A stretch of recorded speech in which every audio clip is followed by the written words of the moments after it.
নির্বাচনের লাগলো হাওয়া, রুবেল পালোয়ান আমাদের প্রথম চাওয়া। এটা আমার কথা নয়, এটা কালীগঞ্জ উপজেলাবাসীর কথা। দর্শক, এই মুহূর্তে আছি আমরা কালীগঞ্জ উপজেলায়।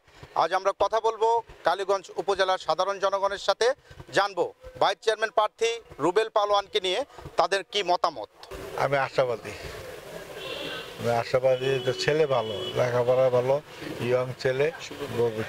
আপনারা আন্তরিকভাবে চাচ্ছেন সে নির্বাচিত হোক ইনশাআল্লাহ। সামগ্রিকভাবে যদি আমরা উত্তম জিনিসটা খুঁজি, রুবেল পালোয়ানের বিকল্প নয়।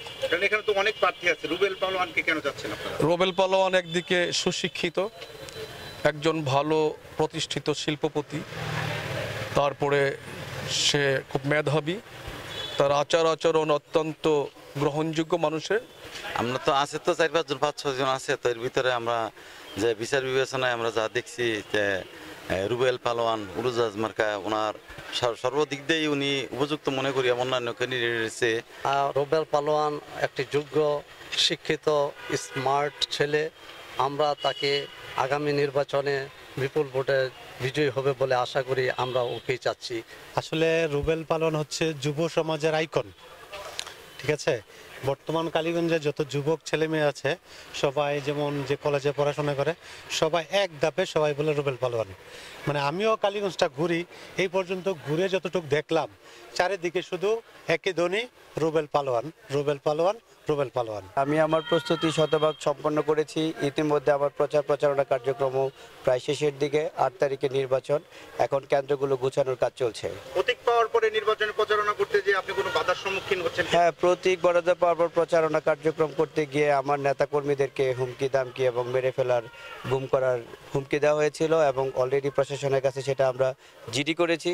জিডির কপি আমি জেলা নির্বাচন রিটার্নিং কর্মকর্তাকে অবহিত করেছি, তারা এই বিষয়ে দেখবেন বলে আমাকে আশ্বস্ত করেছেন। কালীগঞ্জবাসীকে সেবা দেওয়ার উদ্দেশ্যে আমি এখানে নির্বাচনে প্রার্থী হয়েছি। আমি কিছু নিতে আসি নাই, দিতে আসছি। আপনারা যদি আমাকে একটা সুযোগ করে দেন, তাহলে সন্ত্রাস, মাদক, উন্নত জীবনযাপনের জন্য যে সমস্ত সুযোগ সুবিধা দরকার সেগুলি, তার পাশাপাশি বিদ্যুতের সমস্যা কালীগঞ্জে এখন প্রকট আকার ধারণ করেছে, যেটা আমি যতবারই ভোট চাইতে যাচ্ছি না কেন সব জায়গায় আমাকে একই মেসেজ দেওয়া হচ্ছে। সো বিদ্যুতের সমস্যা সমাধান, আর পাশাপাশি রাস্তাঘাটগুলো আমাদের অত্যন্ত ন্যাড়া। আপনারা দেখবেন যে আমরা ঢাকার একদম কাছে প্রথম উপজেলা কালীগঞ্জ, কিন্তু ঢাকার সাথে আমাদের আসলে মানে কোনো ধরনের মিলই নাই। সো এরকম হওয়াটা আসলে উচিত না। আরও উন্নত কালীগঞ্জ আশা করি।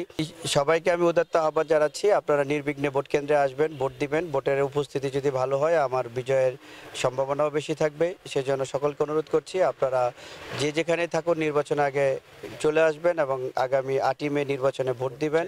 এবং সবার কাছে আমি আমার উড়োজাহাজ মার্কায় ভোট চাই, দোয়া চাই এবং কালীগঞ্জবাসী ভালোবাসা চাই।